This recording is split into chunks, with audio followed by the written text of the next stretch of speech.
Result లో ఎందుకు మరి 11 సీట్లే ఇచ్చారు? శ్రీనివాస్ గారు చెప్పండి. రామారావు గారు చెప్పింది ఎవరికైనా డౌట్లు వస్తే పెన్నెత్తుకొని రాసుకోమని నాకు అడ్డంగా మాట్లాడదని చెప్పండి. సీరియస్ చెప్తున్నాను. ఈరోజు జగన్మోహన్ రెడ్డి గారు శాసనసభకి పులివెందల నుంచి ఎన్నుకున్న ఎమ్మెల్యే. మేము ప్రోటోకాల్ పక్కన పెట్టి మా అయ్యన్న పాత్రుడు గారు పిలిచి ప్రమాణ స్వీకారం చేస్తే రాజ్యాంగం మీద పులివెందల ప్రజల సమస్యలు పరిష్కరించలేని ఎమ్మెల్యే అవసరమా?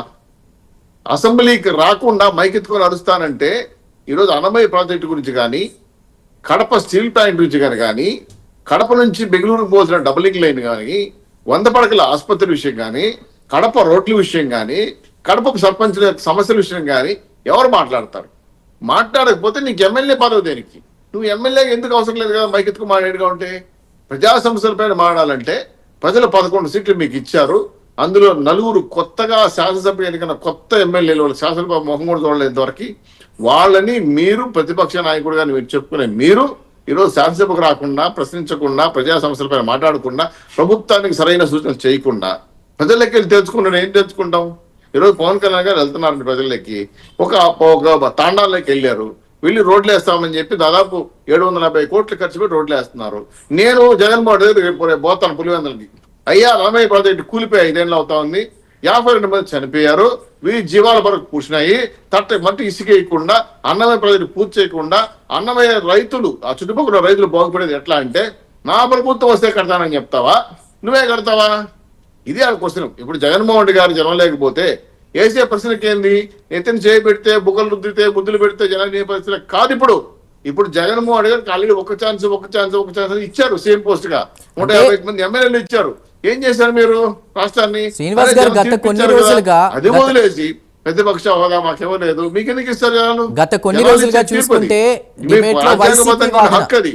ముఖ్యంగా జగన్మోహన్ రెడ్డి గారు బీజేపీకి జగన్మోహన్ రెడ్డి గారు ఇప్పుడు ప్రజల్లోకి వస్తుంది కూడా 15 ఏళ్ల పాటు పరిపాలిస్తున్నా అంటే మోడీ గారు అది వాళ్ళ గొప్పతనం. ముందు ఒక అంశాన్ని తీసుకుని ముందుకు వస్తున్నారు. సూపర్ 6 గురించి కూడా వారు గత కొన్ని రోజులుగా వైసీపీ వాదనగా చెప్తుంది. సూపర్ 6 అమలు చేయడం లేదు, ప్రజలు ప్రశ్నిస్తున్నారు. మరి ఈ విషయం మీద ప్రజల్లో మాట్లాడడానికి వస్తున్నాం అంటున్నారు. మరి మీరేం చెప్తారు? ఆడలేక మంగళవారం అనే సాగుతోటి ఉంది. మేము సూపర్ 6 అమలు చేయలేదా? ఎక్కడ లేదు చెప్పని చెప్తాం. పెన్షన్లు ఇవ్వటం లేదా? నెలలో జీతాలు ఇవ్వటం లేదా? ఉచిత బస్సు అమలు చేయటం లేదా? సిలిండర్లు ఇవ్వటం లేదా? రామారావు నేను ముందే రిక్వెస్ట్ చేశాను, నేను దయచేసి మాట్లాడద్దు. రామారావు మళ్ళీ చెప్తున్నా, అడ్డం మాట్లాడదు ప్లీజ్. నీకు రెస్పెక్ట్ ఇచ్చి చెప్తున్నా, నేను గౌరవం చెప్తున్నా. అడ్డం మాట్లాడదు మళ్ళీ చెప్తున్నాను. రామారావు గారు మీరు మాట్లాడుతారు కానీ రామారావు గారు అడ్డం మాట్లాడండి. అడ్డం మాట్లాడదని చెప్తున్నా. చెప్తున్నా కదా సూపర్ 6 విషయాల పెన్షన్లు ఇస్తున్నావు, ఉచితంగా బస్సులు డిఎస్సి నోటిఫికేషన్ ఇస్తున్నావు. కనపడలేదా? కళ్ళు దుబ్బాయా చెప్తున్నా అడుగుతున్నా.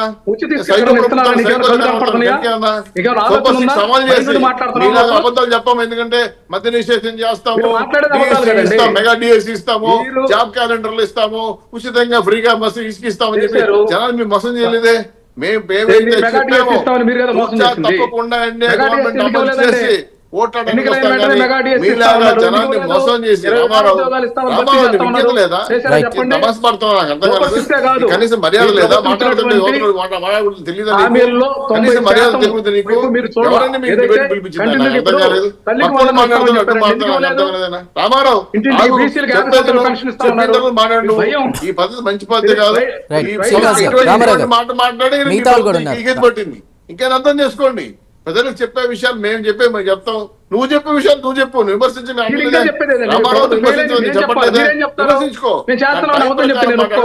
ప్రకారం మాట్లాడు, అంతేగాని కిరణ్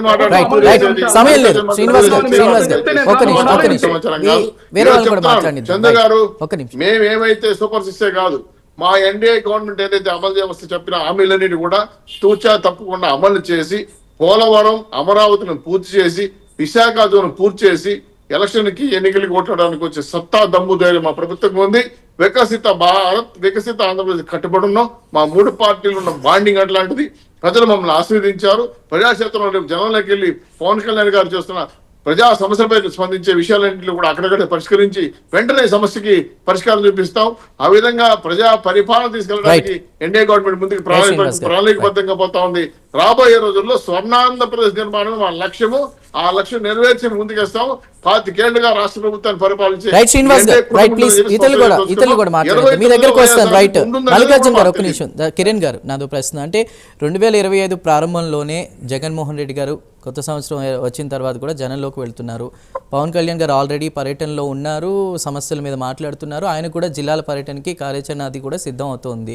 అంటే వైసీపీ ఇప్పుడు వస్తుంది సమన్వయం చేసుకోవడానిక, కార్యకర్తల వాళ్ళని నిజంగానే ప్రజల సమస్యలు తెలుసుకోవడానిక, అదేవిధంగా ఇద్దరు కూడా ఒకేసారి రావడాన్ని ఏ విధంగా చూడాలి? సార్, నేను ముందు నుంచి ఒకటే చెప్తా ఉన్నా. పవన్ కళ్యాణ్ గారి పాలన శైలి, జగన్మోహన్ రెడ్డి గారి పాలనా శైలి. Sorry for the interruption. అంటే ఇప్పుడు ఏదైతే వైసీపీ చెప్తుందో 40% ఓటింగ్ షేరింగ్ మాకు ఉంది అనేది ప్రజల్లో, దానికి కూడా జనసేన గండి కొట్టబోతుంది ఈ పర్యటనతో. సార్, ఖచ్చితంగా ఆ 40% మంది కూడా మేము ఎందుకు వైఎస్ఆర్సీపీకి ఓటేసామని చెప్పి తలలు పట్టుకుంటా ఉన్నారు. ఈ రోజున జగన్మోహన్ రెడ్డి గారు క్షేత్రస్థాయిలో తిరుగుతామని చెప్తా ఉన్నారు. వచ్చి ఏం అడుగుతారండి? వచ్చి ఏం మాట్లాడతారు? ప్రజల్లో కలిసి ఏం చెప్తారు? ధాన్యం కొనుగోలు కూటమి ప్రభుత్వం కొనలేదు అని చెప్పి అబద్ధాలు ప్రచారం చేసి లెటర్లు ఇచ్చారు. వాస్తవానికి 2023-24 సంవత్సరానికి గాను వైఎస్ఆర్సీపీ ప్రభుత్వం కొన్నది 9,40,936 మెట్రిక్ టన్నులు. కూటమి ప్రభుత్వం కొన్నది 2024-25 సంవత్సరానికి గాను 16,34,151 మెట్రిక్ టన్నుల ధాన్యాన్ని మేము కొనుగోలు చేసాం. అంటే వాళ్ళకన్నా కూడా 7 లక్షల మెట్రిక్ టన్నులు ఎక్కువ కొనుగోలు చేశాం. జగన్మోహన్ రెడ్డి గారు ఏం చెప్తారు? ఆయన నాయకులను పంపించి కూటమి ప్రభుత్వం ధాన్యం కొనుగోలు చేయట్లేదు, రైతులంతా అల్లాడిపోతా ఉన్నారని చెప్పి అబద్ధాలు ప్రచారం చేస్తూ ఉన్నారు. 5 సంవత్సరాలు రైతులను పట్టించుకోకుండా ఇక్కడ క్లియర్గా లెక్కలు చెప్తా ఉన్నాయి. వాళ్ళు 2023-24కి ఎంత కొన్నారు, 2024-25కి కూటమి ప్రభుత్వం ఎంత కొన్నదో దానిలోనే 7 లక్షల మెట్రిక్ టన్నుల బియ్యం మేము అధికంగా కొన్నాం. 24 గంటల్లోనే వాళ్ళ అకౌంట్లో డబ్బులు పడ్డాయి. వాళ్ళకి సులభతరం చేసాం ఆ ప్రాసెస్ని, ధాన్యం కొనుగోలు చేసే ప్రాసెస్ని సులభతరం చేసాం. జగన్మోహన్ రెడ్డి గారు ఏం చెప్తాడు? రైతులందరూ ఇబ్బంది పడతా ఉన్నారని చెప్తారు. రేపు రైతులే ఆయన మీద ఆయన్ని విమర్శించే పరిస్థితి వస్తుంది ఆయన బయటకు వస్తే. రెండో చెప్తాను నేను, ఒక్క నిమిషం నాకు టైం ఇవ్వండి. ఇంకోటి, జగన్మోహన్ రెడ్డి గారు కరెంట్ ఛార్జీలు అంటా ఉన్నారు. అసలు కరెంట్ ఛార్జీలు ఎవరి వల్ల పెంచుతున్నారు? ఎవరి వల్ల పెంచాల్సి వస్తూ ఉంది?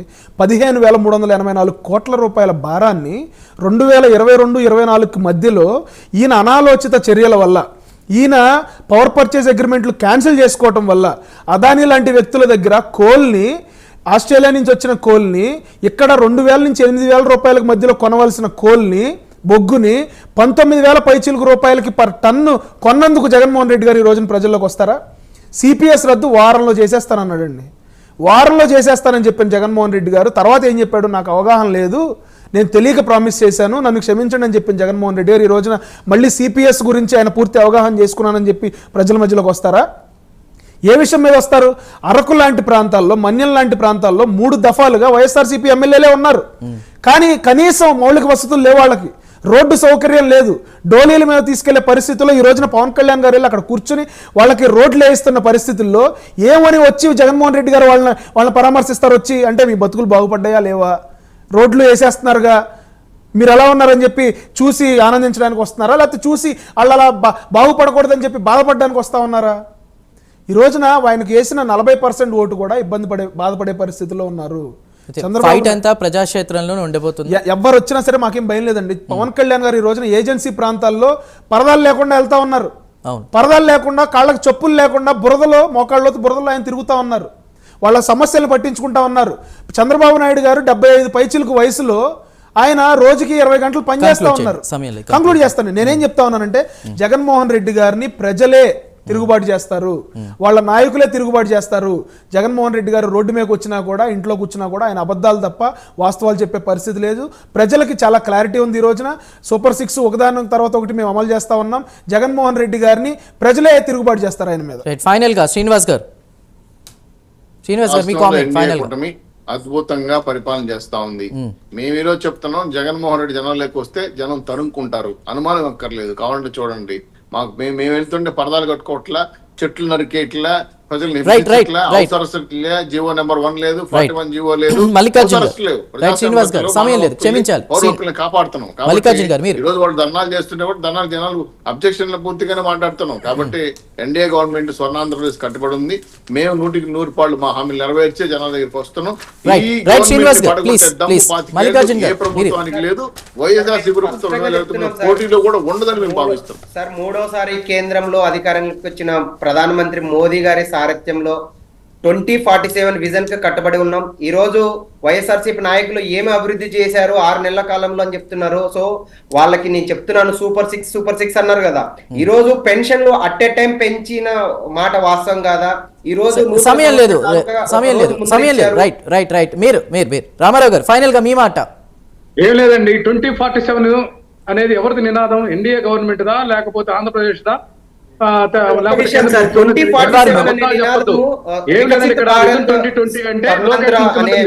ఇలా ఇది కంటిన్యూ అవుతూనే ఉంటుంది. రైట్, చూద్దాం. ఎన్డీఏ కూటమి వికసిత్ భారత్ లో భాగంగా విజన్ 2047 అనేది ఆంధ్రప్రదేశ్ కి సంబంధించి మన కూటమి ప్రభుత్వం తీసుకొచ్చిన విధానం. మీరు కనీసం చదవరు, దాని గురించి తెలియదు. రైట్, సమయం లేదు, క్షమించాలి. విజన్ 2047 అంటే ఏంటో తెలియదు.